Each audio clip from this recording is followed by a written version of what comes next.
हाय नाजरीन, एक और एपिसोड टैग टाइम का और आपको टैग करने के लिए हलीमा आपकी खिदमत में हाजिर हैं।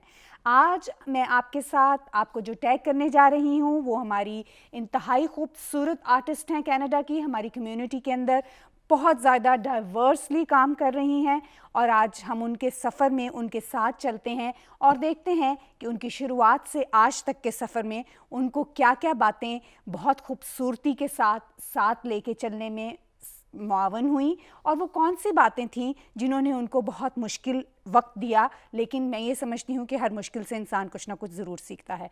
तो आज हम अपने प्रोग्राम में वेलकम करते हैं मीना जी, खुश आमदीद, वेलकम टैग टाइम के साथ। तो जैसे कि मैं बता रही थी कि आप बहुत अच्छी आर्टिस्ट हैं और आप आर्ट के अंदर बहुत आपने काम किया है, पोट्री में भी आपने काम किया है और फिर उसके साथ साथ आप एक्टिविस्ट भी हैं और उसके साथ साथ बच्चों का भी कर रही हैं। तो हम इसको आपके बचपन से शुरू करते हैं क्योंकि आपकी बैकग्राउंड इंडिया से है। तो आपको कैसा महसूस होता है कि आपके इस सफ़र में आप इस सफ़र को कैसे हमें अपने साथ साथ अपने आगाज़ से अब तक लेके जाना पसंद करेंगी? आपका पहले तो बहुत थैंक यू, टैग का बहुत थैंक यू और देखने वालों का बहुत बहुत धन्यवाद देती हूँ मैं। आपने मुझे यहाँ बुलाया और मेरे को अपने साथ मेरे बचपन की तरफ ले गई, उसके लिए भी बहुत बहुत थैंक यू। क्योंकि मेरा बचपन या हर एक का बचपन जो होता है वो मेरे ख्याल से आपका सबसे खूबसूरत लम्हा या सबसे खूबसूरत पीरियड ऑफ लाइफ है। मेरा बचपन भी उसी तरह एक बहुत ही सुंदर जगह जो कि हिंदुस्तान का नॉर्थ इंडिया में एक हिल रिसॉर्ट है नैनीताल, जहाँ मैं पैदा हुई और जहाँ मेरा आगाज़ हुआ जैसे आपने कहा, और मेरा टीनेज तक मैं वहीं रही। तो वहाँ गुज़रा और क्योंकि हिल रिसॉर्ट था तो नेचर के साथ जो मेरा संपर्क रहा वो एक बहुत क्लोज, बहुत पास का नज़दीकी रिश्ता बना। मीना जी, चलिए बात हम यहीं से शुरू करते हैं। कहते हैं कि बच्चे के ऊपर उसकी फैमिली का बहुत असर होता है। जिस माहौल में वो परवान चढ़ता है वो उसकी पर्सनालिटी को आगे जाके स्ट्रॉन्ग करने में या वीक करने में बहुत अहम किरदार अदा करते हैं। और स्पेशली गर्ल्स के लिए हमेशा वी से कि they are very close to their fathers और उनके लिए उनके रोल मॉडल जो होते हैं, उनके हीरो जो होते हैं, फर्स्ट हीरो जो उनकी लाइफ में आते हैं, that is their father. So how would you like to share your family experience as a child? मेरा जो बचपन था उसमें मेरी फैमिली का असर तो था मुझ पे, और जो मेरे वालिद थे वो एक बहुत खुले दिमाग की शख्सियत थे। और बचपन में मुझे कभी इस चीज़ का एहसास ही नहीं हुआ कि जो समाज में, सोसाइटी में जो एक फ़र्क समझा जाता है लड़के और लड़की में की परवरिश में, फ़र्क तो होता है लेकिन परवरिश में, या ये है कि लड़की का दर्जा थोड़ा सा कम हो, ऐसा समझा जाता है, जो मुझे कभी महसूस नहीं हुआ। और ये बात मुझे समझ में तभी आ भी दिया क्योंकि उन्हें लगा कि मुझ में थोड़ा आर्ट में मैं इंटरेस्ट करती हूँ। खैर वो तो बातें थी, लेकिन 1985-86 में मैं ज़्यादा प्रोफेशनली आर्ट में आई जब मैंने एग्ज़िबिट करना शुरू किया।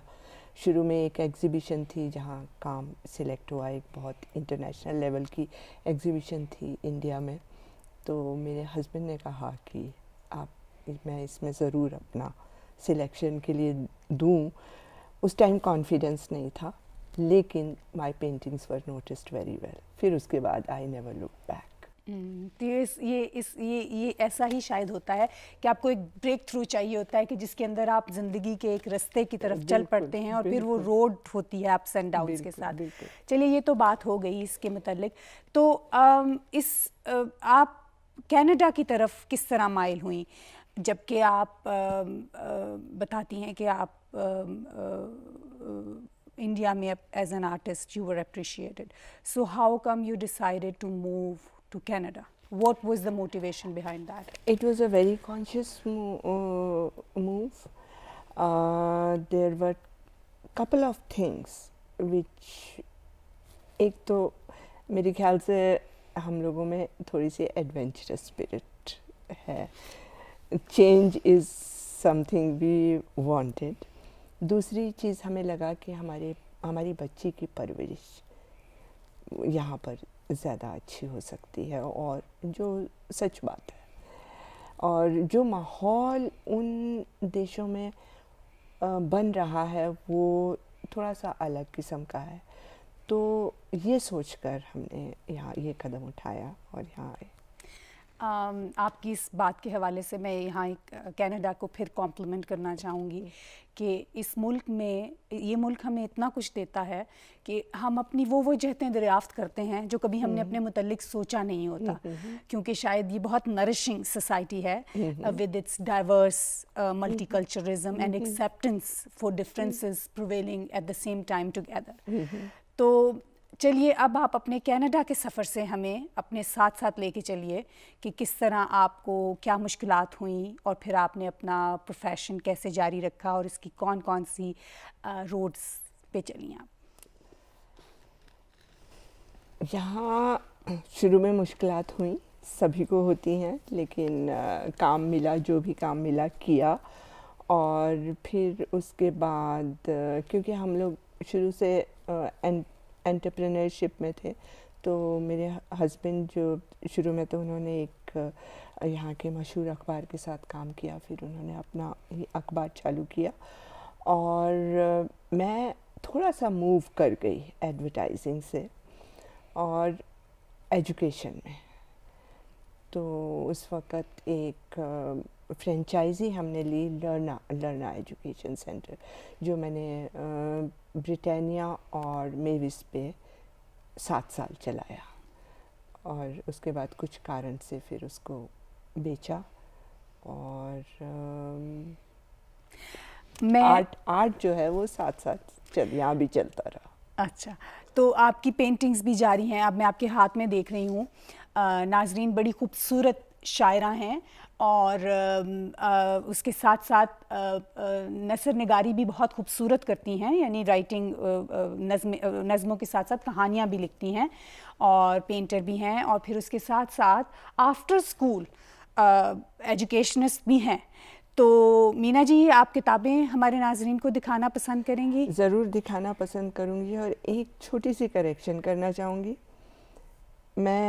मेरी जो राइटिंग है वो लिमिटेड है पोइट्री तक, और ये पोइट्री मैंने लिखनी शुरू की 90s में। अंग्रेज़ी में लिखती थी हिंदुस्तान में जब थी, और यहाँ आकर कुछ ऐसा हुआ कि हिंदी में लिखना ज़्यादा शुरू किया। ये हो सकता है कि यहाँ आकर अपने बचपन से मैं जुड़ी, और जाहिर है कि मदर टंग हिंदी रही, तो उसमें ज़्यादा लिखना शुरू किया। मैं कहानियाँ नहीं लिखती हूँ, और मैं आर्टिकल्स या कोई ऐसे टॉपिक्स जो मुझे टच करते हैं उन पे मुझे लिखना बहुत अच्छा लगता है, वो लिखती हूँ। तो ये किताब है इग्नाइटेड लाइंस, ये मेरी पहली किताब थी जो 1996 में छपी थी, और ये इंग्लैंड में रिलीज़ हुई थी, जिस वक़्त मुझे एक एग्ज़िबिशन के लिए भेजा गया था हिंदुस्तान से इंग्लैंड। और उसके बाद जो किताब आई वो 2010 में, जो 3 लैंग्वेजेस, एक्चुअली 2 में, उर्दू में भी आई और हिंदी में भी आई। तो ये मेरा सफ़र रहा लिखने का, और लिखती रहती हूँ। अभी भी अपने ब्लॉग्स मेंटेन करती हूँ, इंग्लिश का भी ब्लॉग है, हिंदी का भी ब्लॉग है, और उस पर अक्सर अपनी शायरी, अपनी पोइट्री दोनों लैंग्वेजेस में देती रहती हूँ। आप जो आफ्टर स्कूल प्रोग्राम करती हैं जी, आप उसमें किस तरह इतना सब कुछ करने के साथ साथ आप उसको किस तरह मैनेज करती हैं? मैंने वो बहुत सोच समझ के वो काम लिया था। वो इसलिए क्योंकि आफ्टर स्कूल हम 4 बजे से 8 बजे तक चलाते थे, तो मुझे मेरा दिन में कम से कम 4 घंटे मुझे ऐसे मिल जाते थे जो मैं अपने काम में, जो मेरा शौक़ था, उसमें लगाती थी। मीना जी, आपने एक इंतहाई खूबसूरत बच्ची को यहाँ एजुकेट किया है, बड़ी खूबसूरती के साथ पाला है, तो इस सारे काम में आपकी फैमिली लाइफ जो है वो किस तरह चल रही है? मेरी बेटी अब है 26 साल की। शी इज़ वेरी इंडिपेंडेंट, तो मुझे उसकी कोई चिंता ही नहीं है। वो अपने काम अपने आप देखती है। और जहाँ तक भूपेंद्र का सवाल है, मेरे हस्बैंड, वो हम दोनों ही हैं अब, तो अपनी मर्ज़ी से खाते हैं, अपनी मर्ज़ी से बैठते हैं, सोते हैं। तो इस ज़िंदगी के इस दौर में फैमिली का कोई प्रेशर नहीं है। हाँ, शुरू में तो सारे काम देखने पड़ते थे, तो फिर भी टाइम निकल जाता था। और एक बात मैं आपको बताऊं, मेरी सोने की बहुत कम आदत है। मैं 5 घंटे की नींद मेरे लिए काफ़ी होती है। और जो टाइम होता है वो, और शौक़ इतने ज़्यादा हैं कि इतने, मतलब इतना अच्छा लगता है, या जो शौक़ है मेरे, तो उनको उनके लिए टाइम निकल आता है। आप मुझे मेरा ख्याल है मैंने आपका स्टार बस का देखा एपिसोड देखा, जिसके अंदर के आपने बॉलीवुड के वो गाने जो जिनकी शायरी बहुत खूबसूरत थी उनको लेके कलेक्शन किया।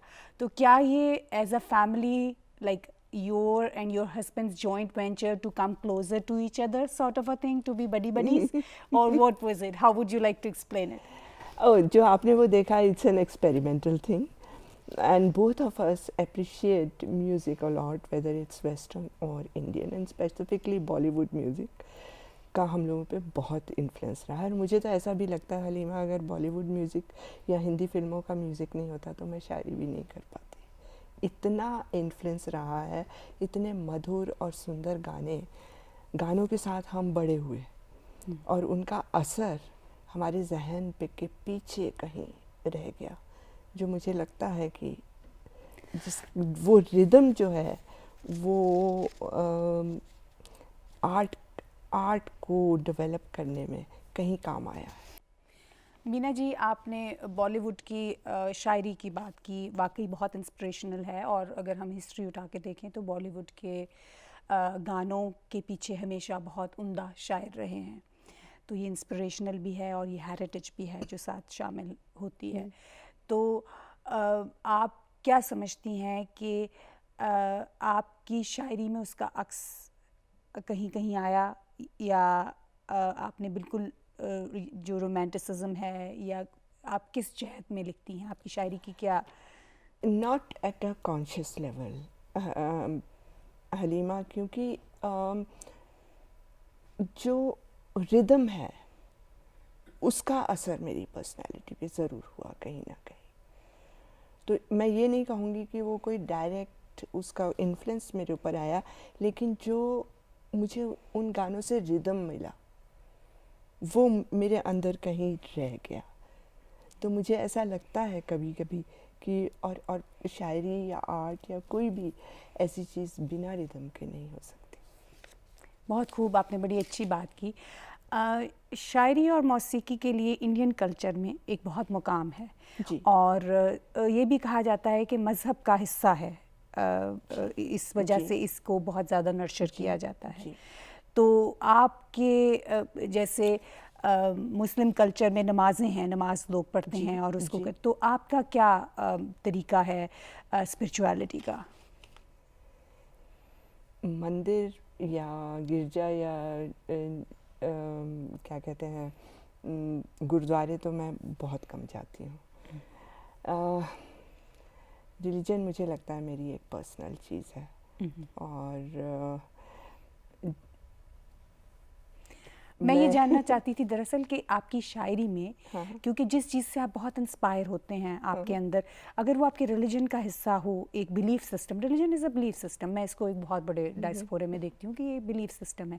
तो जब आप मौसीकी को, और आप यकीन कीजिए मैं इस बात को बहुत एडमायर करती हूँ कि ये हमारी नेचर का हिस्सा है, हम अपनी नेचर से अलग नहीं हो सकते। पानी गिरने की आवाज़ से लेके हवा के एक ख़ास रिदम में चलने तक, ये सब म्यूज़िक का एक हिस्सा है। तो आपकी शायरी को ये सब किस तरह इन्फ्लुएंस करता है? हवा की सरसराहट तो करती है और वहीं पे खुदाई है। तो अगर उसको रिलीजन कहें तो क्योंकि मैं समझती हूँ कि एक आर्टिस्ट का जो अल्टीमेटली रिलीजन होता है वो उसका आर्ट है। तो मैं बहुत खूबसूरत बात हाँ, की मैं कन्वेंशनल रिलीजन को या जिस तरीके से रिलीजन को लोग समझते हैं वो मेरे लिए नहीं है। बहुत खूब, बड़ी अच्छी बात की। हम सब इंसानियत से बंधे रहें तो ज़्यादा खूबसूरत रहते हैं, मेरा ख्याल है, अपनी ओरिजिनल फॉर्म में। तो अब हम दोबारा इसी तरफ आते हैं, कनाडा के इसमें। तो आपको अवार्ड भी दिए गए, आप 1-2 अवार्ड्स आपको मिले, तो आप उसके बारे में कुछ बात करना चाहेंगी? अवार्ड्स के बारे में क्या बात करनी है। हाँ, कुछ एक अवार्ड्स मिले, इधर पोइट्री अप्रिशिएट हुई, जो मैंने काम किया आर्ट के लिए उसमें अप्रिसिएशन मुझे मिली, और कुछ ऑर्गेनाइजेशंस हैं यहाँ की। तो इन चीज़ों में आप हिंदी गिल्ड के साथ भी तो रही हैं ना? जी बिल्कुल। तो उसमें आप एक ज़माने में इसको ये जो शायरी का आपसे बहुत ज़्यादा मुस्तफ़ीद भी हम होते रहते हैं कि हिंदी में हमें ट्रांसलेशन करके बताइए और उसको कीजिए, तो आप इसको कैसा पाती हैं? आपको कैसा महसूस होता है? ये बड़ा मुश्किल काम है कि एक ज़ुबान से दूसरी ज़ुबान में आप इसको ये जो किताब है मेरी, जब छपी 2010 में, तो आप जानती हैं नसीम सैयद को। तो मैं और वो दोनों टेलीफोन पे बैठ के मैं उनको डिक्टेट कराती थी और वो लिखती थी, और वो भी चाहती थी और मैं भी चाहती थी, क्योंकि उन्होंने मुझे बहुत एनकरेज किया लिखने में। तो वो कहती थी कि, और इसीलिए उन्होंने लिखी सारी। और यहाँ पर हमें कोई ऐसा नहीं मिल रहा था कि जो दोनों लैंग्वेजेस पे जिसका कमांड हो लिखने में। वैसे तो उर्दू और हिंदी में बहुत फ़र्क है नहीं, क्योंकि ग्रामर सेम है, बोलने का तरीका एक ही होता है, कुछ लफ्ज़ इधर के उधर हो जाते हैं, तो यही बात है। ये अच्छा, तो आप मुझे ये बताइए कि जो आपका एजुकेशनिस्ट के तौर के ऊपर बच्चों के साथ आप की इन्वॉल्वमेंट है, उसके बारे में, आप उस सफ़र के बारे में, उस मुश्किलात के बारे में जो आपको महसूस होती हैं, कैसे आपने जगह बनाई? एज एन आर्टिस्ट एजुकेटर इतना मुश्किल नहीं हुआ हलीमा, क्योंकि कुछ मुझे बड़ा अच्छा लगा, क्योंकि आर्ट में हूँ और बच्चों को आर्ट सिखाना मुझे बहुत अच्छा लगता है। क्योंकि मुझे लगता है कि जब बच्चे बड़े हो रहे होते हैं तो उनकी पर्सनैलिटी का एक हिस्सा art at a conscious level also ज़रूर होना चाहिए, क्योंकि ये जब वो बड़े होंगे तो उनकी पर्सनैलिटी में एक निखार देता है। मैं ये नहीं कहती कि वो ज़रूर उसको एज अ प्रोफेशन ले, लेकिन आर्ट का एक्सपोजर उनको एक तीसरी डायमेंशन, उनकी पर्सनैलिटी को एक तीसरी डायमेंशन देता है, जो कम से कम आज की सोसाइटी में बहुत ज़रूरी है। क्योंकि वो जो तीसरी डायमेंशन है हलीमा, वो आपको अपने आप से जोड़ती है। बहुत खूबसूरत बात की आपने, क्योंकि बहुत खूबसूरत बात की। क्योंकि आज की सोसाइटी में हम ढूंढते हैं, क्या ढूंढते हैं, हमें different communities, different sects, different religions, सब जगह आदमी अपनी आइडेंटिटी को बाहर ढूंढ रहा है। उसकी जो आइडेंटिटी है वो उसके खुद में है, उसका सेंटर। Very true. तो आर्ट से जब आप जुड़ेंगे तो वो जो आपकी आइडेंटिटी है वो एक रास्ता है आपकी ट्रू आइडेंटिटी को दिखाने का, जो आप खुद के अंदर है। इसलिए मुझे लगता है कि बच्चों के साथ मुझे इस डायरेक्शन में काम करना चाहिए। तो आपने बच्चों को ही क्यों इसमें सिलेक्ट किया? आपने बड़े उसके भी आते हैं मेरे पास, बच्चे ज़्यादा आते हैं लेकिन बड़े भी आते हैं। तो आपका क्या, देखिए हमारी जो बैकग्राउंड है उसमें यूजुअली साइंस को बहुत ज़्यादा, साइंस से जितनी डायमेंशंस निकल रही होती हैं उसको बहुत अप्रिशिएट किया जाता है। तो आप कैसे, आप बहुत फ्रीक्वेंटली इंडिया के साथ भी इन टच हैं और यहाँ पे भी कैनेडियन सिस्टम में भी बहुत ज़्यादा चल रही हैं, तो how would you compare, are people ready and they are comparable to 21st century Western system as it is appreciating the different dimension of human mind in art, culture and everything in our back homes also, or how how do you see? देखो, दो चीज़ें होती हैं education में। एक तो है कि आप सही कह रही हैं, एजुकेशन का एक बहुत ज़रूरी हिस्सा हो जाता है कि you have to be professionally qualified to do something. लेकिन एक चीज़ है जो आपको इनर रिचनेस देती है,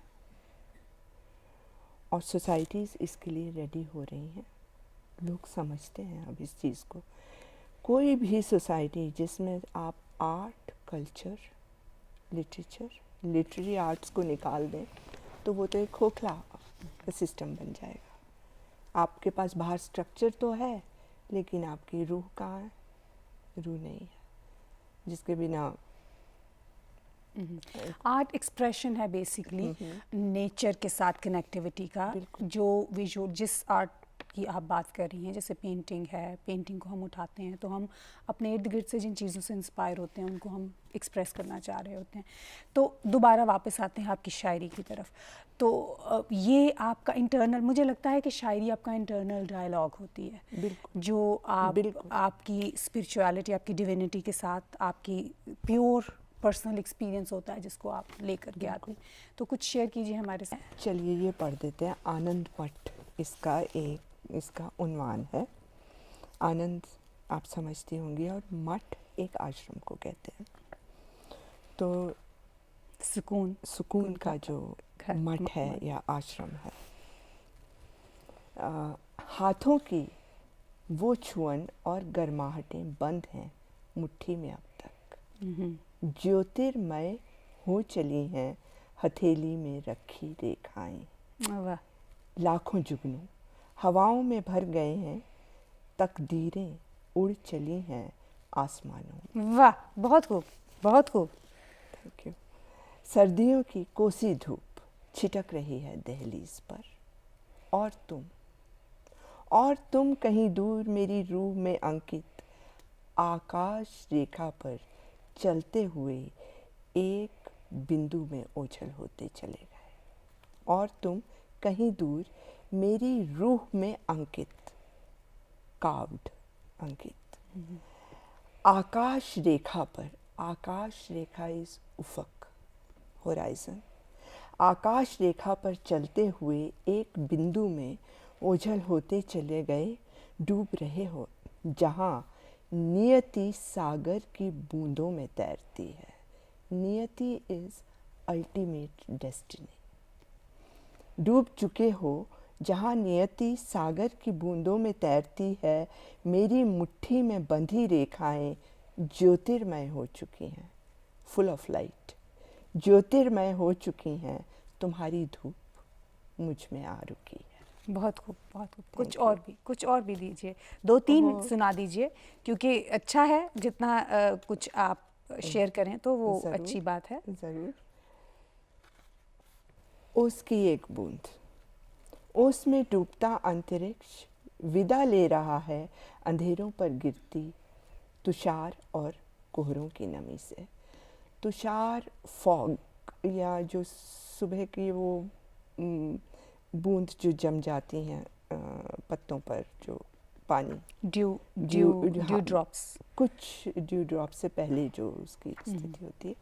ओस में डूबता अंतरिक्ष विदा ले रहा है अंधेरों पर गिरती तुषार और कोहरों की नमी से। और यह बूंद न जाने कब तक जिएगी इस लटकती टहनी से जुड़े पत्ते के आलिंगन। बहुत खूबसूरत आलिंगन, आगोश। और यह बूंद न जाने कब तक जिएगी इस लटकती टहनी से जुड़े पत्ते के आलिंगन में। धूल में जा गिरी तो फिर मिट के जाएगी कहाँ? धूल में जा गिरी तो फिर मिट के जाएगी कहाँ? ओस की एक बूंद बस चुकी है कब की मेरे व्याकुल मन में। व्याकुल का मतलब हुआ वांटिंग। बहुत खूब, बहुत खूब। Desiring heart. हाँ, बहुत खूब। एक और सुना दीजिए, एक और चलेगी, इतना अच्छा लग रहा है। अच्छा, वैसे एक बात मैंने नोटिस की आपकी अभी तक जो दोनों आपने सुनाई हैं, मैसेज शेयर किए हैं, कि ये नेचुरल, यानी नेचर को आपने शायरी का रंग दिया है। नेचर से इंस्पायर्ड होके आपने लिखा है। तो क्या कभी ऐसा होता है कि कहते हैं कि शायर पे आमद होती है नज़्म की, या जो वो आमद लिखते का मतलब बताइए मुझे। आमद का मतलब है कि दे conceive it in their mind, so how would you? मुझे बहुत नेचुरल निकली है शायरी। और शायरी जो है, मैं कहूँगी कि मैं जब काफ़ी बड़ी थी तब आई। एक दिन बैल्कनी में बैठी हुई थी तो कुछ लिख दिया, और अंग्रेज़ी में उतरा था उस वक़्त। पता नहीं, ये भी एक बड़ी अजीब सी बात है। और उसके बाद मैंने लिखना शुरू किया, और जो आर्ट है वो मेरे लिए, मैं nature with in, nature without. तो अगर आर्ट को मुझे सिर्फ थोड़े से शब्दों में अपनी आर्ट को कहना, कैसे डिफाइन करूँगी कि it is nature with in, nature without. Wow, very nice. Nature with in, nature without, very nice. तो चलिए कुछ और थोड़े से हो जाए कलाम। मुट्ठी भर वक्त कुछ पंख यादों के बटोर कर बांध लिए थे रात की चादर में मैंने। बहुत खूब। पोटली बना के रख दी थी घर के किसी कोने में बहुत पहले। आज जब भूल से तुम ख्वाब में आए तो याद आ गई। बैठी हूँ खोजने तो कुछ मिलता ही नहीं। टटोलती हूँ, ढूंढती हूँ, नज़रें पसार कर। पोटली तो क्या, घर के कोने भी गुम हो चुके हैं सारे। बहुत खूब, बहुत खूब। इंतज़ार है तो बस एक ही, कि वह रात एक बार फिर से लौटे। बूंद बूंद चेहरे से तेरे गुजरे। वाह। इंतज़ार है तो बस एक ही, कि वह रात एक बार फिर से लौटे। बूंद बूंद चेहरे से तेरे गुजरे। भर के हाथों में उसे सहलाऊं मैं, होठों से चूमूं, पोटली में रख दूं फिर से। बहुत खूब। इस बार संभाल के अपनी पलकों के तले। बहुत अच्छे, बहुत अच्छे। शुक्रिया। तो बहुत शुक्रिया मीना जी, आप हमारे प्रोग्राम में तशरीफ़ लाई और आपसे बहुत सैर हासिल गुफ्तगू की, आपके सफ़र को कुछ सुना, कुछ इंडिया से एकदम जब आप बात कर रही थी तो मेरे जहन में वो कॉन्सेप्ट, विजुअलाइजेशन शुरू हो गई कि अच्छा ऐसा होता है, क्योंकि हम बहुत रिलेट करते हैं एक दूसरे के साथ। बहरहाल ये सफ़र जारी है, ना ख़त्म होने वाला, और इस पे चलते रहेंगे। और आपके लिए हमारी नेक तमन्नाएँ और नेक दुआएँ। बहुत बहुत आपका थैंक यू, शुक्रिया, और टैग टीवी का। और हम चाहते हैं कि टैग टीवी वहाँ आसमान पर हो। हमारी दुआएं। बहुत शुक्रिया। तो नाजरीन, I hope you enjoyed our segment today. तो आई होप आपको आज कुछ ना कुछ इस प्रोग्राम में से ऐसा मिला होगा जो कि थॉटफुल भी होगा और फ्रूटफुल भी होगा। तो स्टे इन टच, हमें वॉच कीजिए और उसके साथ साथ हमें अपनी ओपिनियन भी ज़रूर दीजिए। अब इजाज़त चाहती हूँ, बाय।